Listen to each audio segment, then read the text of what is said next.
O problema, um problema pouco falado aqui no Brasil é sobre a desestatização, né? Que seriam as privatizações das estatais brasileiras.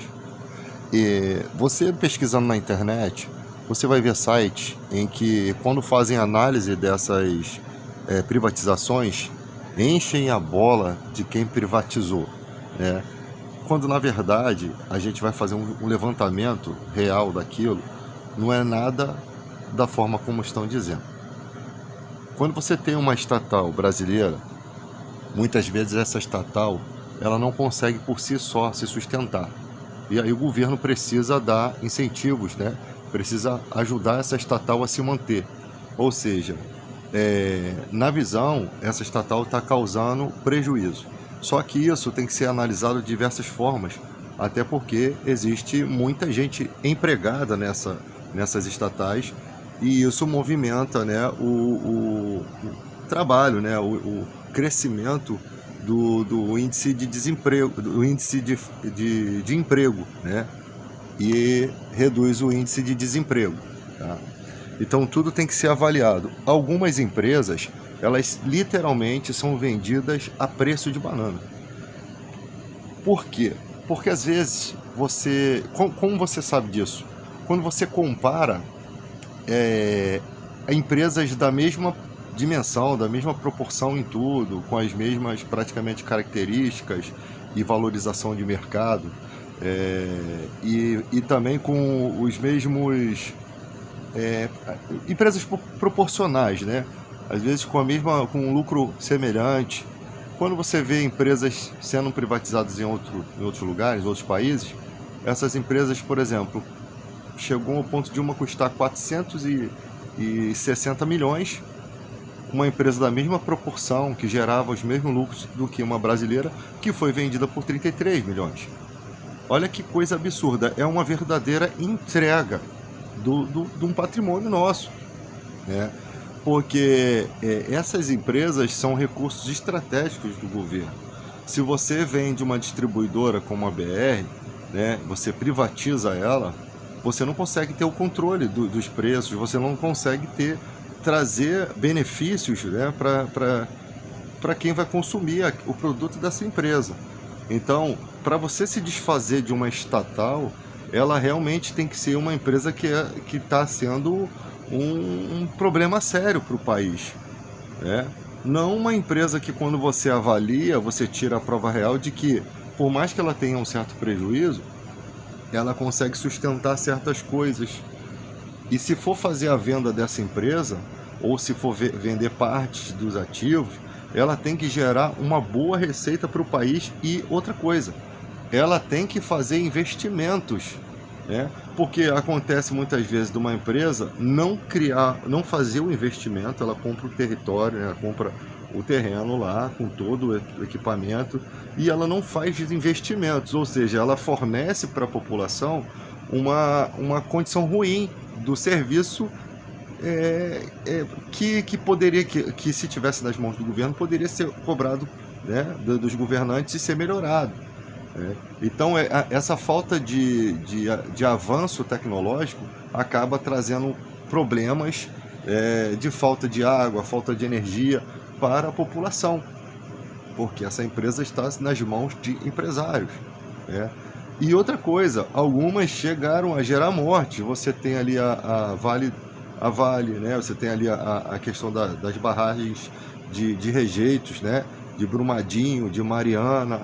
Olha, geraram a morte, porque quando se pensa somente em lucrar e não se preocupam com as questões de infraestrutura e de defesa e de proteção e de fiscalizações, de técnico de segurança do trabalho, de engenharia, né? De toda uma estrutura, um ramo de estrutura, de profissionais que deveriam estar sendo pagos para fazer avaliações, e as medidas de segurança deveriam ser tomadas. Quando isso não acontece, acontece a morte de pessoas. Então, às vezes, a privatização vai causar um problema muito pior do que recurso financeiro, né? Inúmeras vítimas, pessoas que morreram de forma trágica, e a história e aquilo fica manchado na história do país, né? Enquanto isso, a família das vítimas que sofreram tudo isso, que viram todas essas coisas, aí depois aparece a empresa oferecendo cesta básica, achando que pode fazer alguma coisa, quando na verdade o que eles deveriam ter feito era proteger a população daqueles rejeitos, pessoas que perderam casas, pessoas que perderam a família toda. Então a privatização muitas vezes vai gerar morte, vai gerar destruição, né? Não só das questões financeiras, mas também de vidas, tá? Então é sempre importante se analisar todo o quadro. E você não tem uma mesa redonda aqui no Brasil de pessoas que não estão puxando sardinha nem para a direita nem para a esquerda, pessoas que literalmente vão dizer a verdade. Ó, isso aqui foi privatizado, isso aqui deu lucro. Olha, 70 bilhões, como tem casos, né, para o Brasil, tá? 70 bilhões. Mas essa empresa, ela investiu em infraestrutura? Ela investiu em tecnologia? Porque ela pode ser uma bomba relógio. Ela pode estar gerando lucro para o país, mas se ela não investe em tecnologia, se ela não avança, ela causa não só prejuízo financeiro, mas ela pode trazer prejuízo para a vida, como foi demonstrado aqui na minha fala. Então, a desestatização, muitas vezes, ela é perigosa nesse sentido. Não quer dizer que você não possa privatizar. Você pode privatizar recursos, você pode privatizar aeroportos, você pode privatizar pré-sal, né? Parte do pré-sal. Então, isso, coisas que trazem ativos bons para o Brasil, tá? A política do neoliberalismo é privatizar tudo, é desburocratizar tudo, sem seguir regras, fazer de qualquer jeito. Importante é ter a economia. Não pode ser dessa forma. As coisas precisam ser organizadas, né? Você pode ter, você tem uma política neoliberal, e essas políticas são copiadas lá do Pinochet, do Chile, né? São copiadas dos Estados Unidos. Essas políticas neoliberais, elas podem destruir o país se elas forem feitas de qualquer forma, né? Então, se for assim, a gente quer passar ali pela floresta amazônica, aí vai desrespeitar toda a questão indígena, toda a questão de impacto ambiental. Lá na frente você vai ter um prejuízo que pode trazer morte para os animais, morte de um bioma, morte de uma floresta, destruição irreparável de um vazamento de óleo. Então, é lógico que quando você tem uma conduta de fiscalização, uma empresa séria, que realmente tem um nome, Petrobras, né? Uma empresa público-privada, ela tem formas, né? O governo tem formas de trabalhar para que proteja aqui o brasileiro de altos preços do petróleo. Então, quando você tem uma estatal nas mãos do governo e ela é bem trabalhada, e se fez tudo para que ela conseguisse gerar lucro. Se ela está gerando lucro, você não vai vender, né? E tem gente que vendeu empresas que geravam muito lucro a preço de banana. E aí vocês pesquisam isso, debatem isso, que eu não vou ficar aqui questionando o governo A, B ou C, né? Desde a época do Fernando Henrique começou essas questões, de 91, 2001, esses anos foram uma época do neoliberalismo, dessas privatizações, né? Então, esse capitalismo não pode ser selvagem. Você tem que ter um capitalismo consciente, que a gente precisa gerar emprego, que a gente precisa de cuidar dos preços das coisas para que não atinja a população. A gente precisa, mas o que a gente precisa muito mais é de fazer tudo dentro de uma regularidade, dentro de especialistas, com especialistas fiscalizando tudo, para poder dar uma destinação. Não adianta você ter uma empresa que dá lucro, mas se ela está a todo momento colocando em risco, e tem muitas aí que ainda não estouraram suas bombas, né? Tem muitas empresas aí que vão dar ruim ao longo dos anos, que não dão ruim por conta ali, talvez, da bênção de Deus ali não permitindo que aconteça. Mas Brumadinho e Mariana são claramente o efeito de privatizações, aonde quem recebeu a empresa, né, quem está na responsabilidade da empresa, não arcou com as proteções necessárias. Quando falha a prevenção, quando falha um sistema dessa forma, é porque a prevenção vem falhando há muitas décadas. É porque a prevenção vem sendo deixada de lado em muitas décadas. E ali você tem muita gente que deve ter peitado o sistema, arquitetos, engenheiros, pessoas que trabalhavam ali, que peitaram, que colocaram no seu livro de ocorrência lá, ó, isso aqui tem que fazer isso, tem que fazer aquilo, e sabe o que acontece? Tragédia. Não como uma tragédia lá, um exemplo foi os bombeiros civis que morreram no shopping. Eles que morreram foram os que relataram as condições da loja, né? Eles fizeram o relatório, ou seja, a pessoa está alertando que vai dar ruim, a pessoa está fazendo, às vezes arriscando até o seu emprego, porque ninguém quer ouvir aquilo, as empresas não querem ouvir aquilo. E ali alerta porque é um profissional, né? E ali, ó, você sai e entra um que vai fazer vista grossa, que não vai querer falar disso, que vai querer proteger a empresa. Olha o resultado, um monte de gente soterrada, crianças, idosos, gestantes, deficientes, pessoas de todo o Brasil que você possa imaginar, né? De todos os tipos que você possa imaginar, morreram naquela tragédia ali. Aí agora uma ponte, né? Que ela se rompe de uma forma cinematográfica, a moto voando, parece até cena de filme, né? E aquilo é real. As pessoas morreram por anos e anos de descaso de uma ponte que passou por vários governos. Por que as emissoras de televisão não identificam esses governos? Porque para as emissoras de televisão não é conveniente. O Brasil tem uma política muito ruim do judiciário de proteger os canalhas.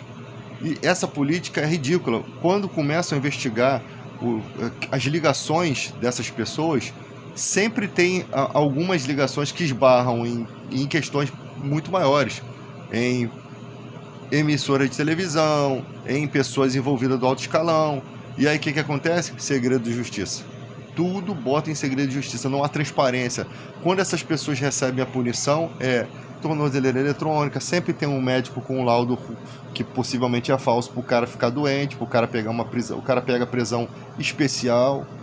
E o pobre está vendo tudo isso, essas injustiças, e não fala nada.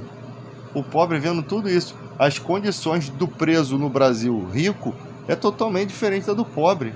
É totalmente. E se você for ver as coisas que esse cara fez, o cara que roubou uma carne no Guanabara não é nada em comparação com o que esses caras roubaram, o que esses caras venderam do país, né?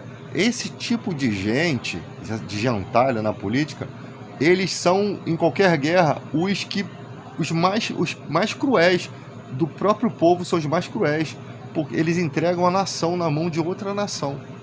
Esse entreguismo um dia pode botar o Brasil numa enrascada tremenda, né? Você não pode confiar nas autoridades que estão ali,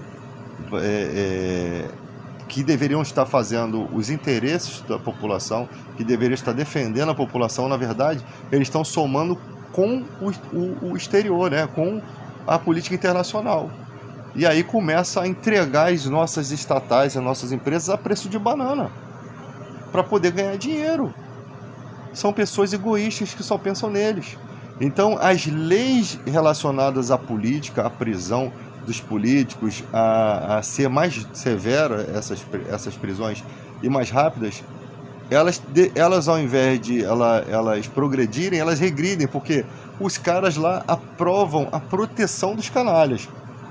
As blindagens que esses caras fazem na política são vergonhosas. Você vê nitidamente que os caras, eles estão ali criando leis para proteger os ladrões, que são eles mesmos. Essa é a realidade do nosso país. E isso tudo na nossa cara. E tem gente que defende esse tipo de gente. Sabe? Porque são pessoas que no Brasil, assim, o cara vota por interesse do que aquele político vai fazer por ele, não pelo Brasil todo. Ele vota porque aquele político ali ele vai liberar armas, porque aquele político ali vai liberar, vai tirar os 40% do FGTS, então o cara que é microempresário vai ter mais lucro, vai tirar direitos trabalhistas. Eles votam em benefício próprio. Essa ideologia dele, perfeito. Só que a maioria da população é que vai ter esses benefícios retirados, é que vai sofrer na pele. O pior é o cara que não sabe que aquilo ali é um mal para ele mesmo. E essas privatizações, quando elas são bem feitas, bem elaboradas, quando é uma empresa que estava em decadência, a empresa de telefonia aqui no Brasil era ruim, aí privatizou, agora a empresa gera emprego, distribuiu mais telefones pelo Brasil, tal, pô, perfeito, trouxe um avanço tecnológico, foi bom. Gerou quanto? Tantos bilhões. Esse investimento desse dinheiro, se esses recursos realmente fossem para a população, estávamos todos aqui sorrindo, felizes, e tudo ia ser bom na nossa vida, né? Agora passou uma matéria do coroinha que achou possivelmente petróleo, né? Achou um líquido viscoso, e pelo fato da região em volta ter aquele tipo de óleo, possivelmente é petróleo. Quase 90% de chance de ser petróleo. E o coroa já está preocupado, que ele queria achar água. Ele queria achar água para poder matar a sede do gado dele, né? E irrigar o seu terreno. Só que ele já está com medo de tomar prejuízo, porque aquilo está no terreno dele, né? E ali vão começar o quê? Explorações daquele petróleo. Mas aquele senhorzinho, que a Rede Globo não fala, que ele tem direito a 0,5% a até 1% dos lucros desse petróleo. Ou seja, o coroinha vai ficar milionário. Ah, mas o tipo de petróleo pode ser... Irmão, o tipo de petróleo pode ser o pior que for. Pode ser o petróleo da Venezuela. Como também pode ser o tipo Brent, que é do Irã, praticamente igual ao do Irã, né? Mas de qualquer forma, a quantidade ali, 1%, 0,5%, mais o recurso do aluguel do terreno e dos danos, aquele coroinha vai ficar milionário, possivelmente, tá? Mas se ele for esperto e não deixar qualquer um tomar a frente daquilo ali, entende? Porque senão vai ter gente esperta ali que vai estar querendo pegar, inclusive a família, né? Vai querer pegar aquela parte ali. Mas o coroinha só queria água, gente. Ele não queria isso tudo, ele não queria petróleo. Mas vai que Deus está querendo que ele se torne um grande empresário que vai ali abençoar a vida de muita gente, que vai ter muita cabeça de gado. Vai que Deus quer dar isso de presente para os filhos dele e ele seja feliz. Como também pode ser que aquilo não seja bom para ele. Então, às vezes, algumas transformações na nossa vida pode nos tirar daquela simplicidade que era tudo que a gente amava para uma vida que a gente não quer, tá? Como também pode nos levar para uma vida melhor. Isso tudo é relativo. Nem se sabe se aquele senhorzinho vai aproveitar esse petróleo, se vai ter tempo de vida para aproveitar, até toda essa burocracia de impacto ambiental, de indústria, se resolver. E o coroinha só queria água.